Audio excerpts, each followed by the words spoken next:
Meghan Shigo here with Century 21 Award right here in downtown Anaheim. And I'm here with my friend Cynthia Ward, who is going to help me explain a little bit to you about the Mills Act program today.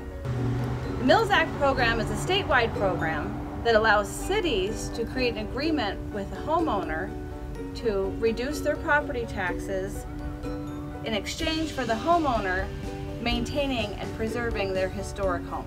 Anaheim actually has the third largest amount of Mills Act contracts in the state of California, and we're very proud of that.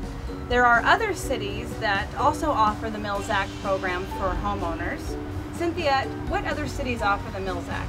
Well, here in Orange County, Megan, as you said, that we are third in the state.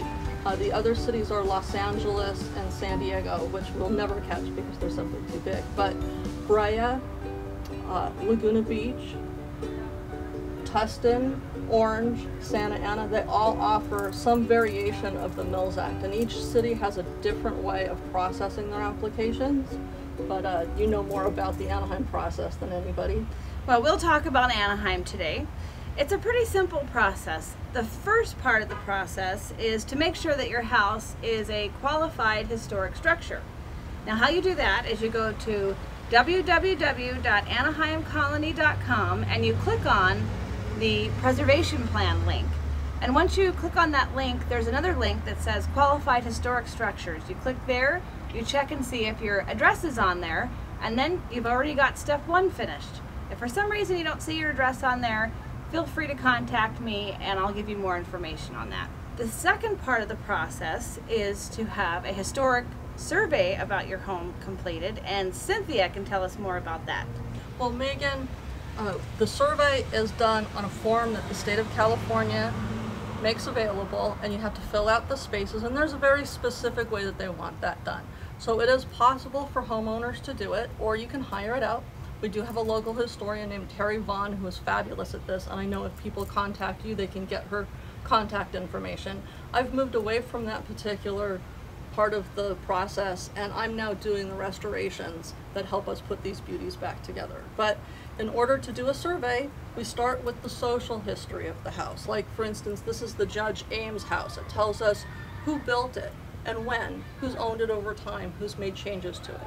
We do the architectural part of the survey, which describes the house in very technical detail and tells what is still original and what's been changed and what's been done inappropriately that might need to be reversed. And at that point, I come in and help put these beauties back together again. So it's a multi-part process, but the survey is what is the format that we use to record that information and kick off the application. Once we know what we have in this house, then we give it to the city and they tell us what the next step is. After you complete your survey, you turn it into the city's preservation department. And the preservation department will send you an application for the Mills Act. The application is simple. You list for the next 10 years what things you're going to do to your home to preserve its original character. You submit the pictures of your home from all angles in your garage. You turn that into the city. Meanwhile, the city's preservation office will drive by your home and make sure that it is Mills Act ready, because the best of the best houses get the Mills Act, houses that are in very, very close to original condition. Sometimes the city will come back to you and explain that you need to make some changes. Cynthia, what are some of the most common changes that people have to make to their homes in order to get approved for the Mills Act? Well, Megan, often paint is an issue. Now, paint color, you're allowed to paint your house any color you want. The National Register considers that a reversible change.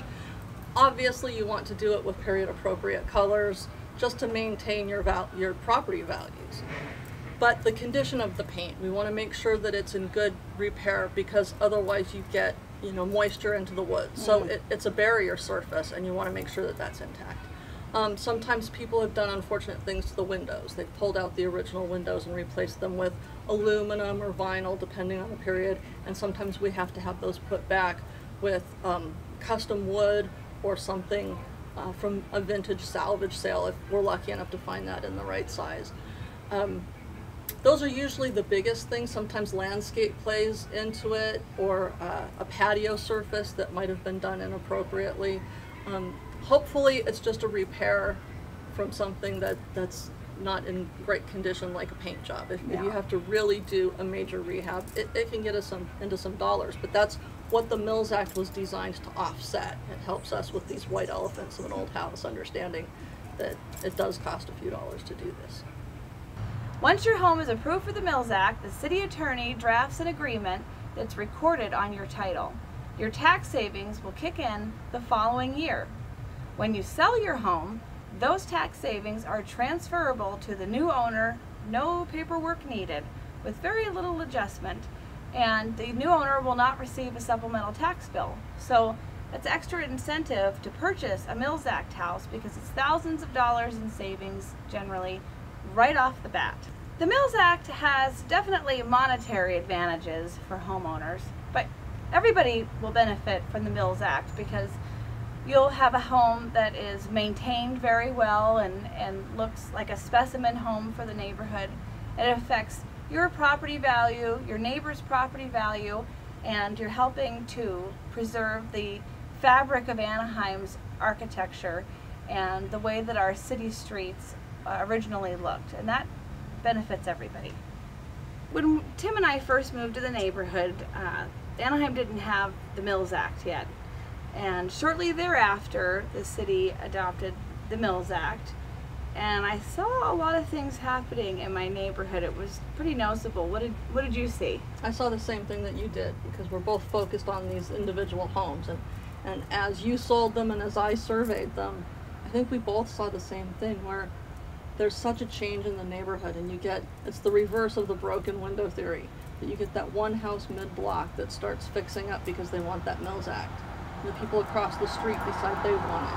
And then there's this domino effect that takes place. And pretty soon the entire neighborhood's revitalized, where even those homes that don't have a Mills Act are keeping up with the Joneses. And they're mowing the lawn and they're painting because everybody else is doing it.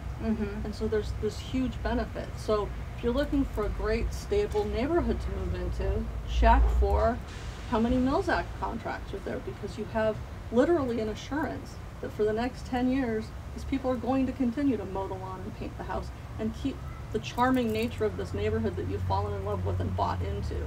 So it's a great thing to look for. Cynthia, that is a very good point and very, very true. If you want more information about Anaheim's historic districts or the Mills Act program, you can visit www.anaheimcolony.com.